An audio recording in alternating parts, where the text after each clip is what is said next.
احنا اللي اخترعنا في مصر الممنوعات. صاحب على امتحانات واسمه احمد هاني ومحتاج حد يفرحه. طيب ان شاء الله بعد الفيديو ده يفرح. احمد هاني احمد هاني احمد هاني احنا اللي اخترعنا في مصر الممنوعات. ممنوعات يا صاحبي. انا القادر، انا الفاجر، انا ابو غلبيه اللي ما بشوفش.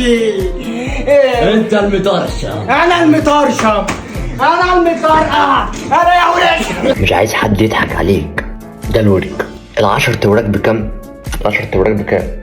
100 جنيه. قول 120 جنيه مثلا. 10 توراك على الواحد فكام؟ 12 جنيه. يعني الورك ده ب 12 جنيه. مالك عليا حلفان اقسم بالله. دي بتنجان. البتنجانه دي بقى بكام؟ سيبك من ده كله، يعني دي بتنجانه واحده. انت تجيب مثلا كيلو بتنجان، مش تجيب كيلو بتنجان. انت هتاكل كام واحده؟ 1 2 3.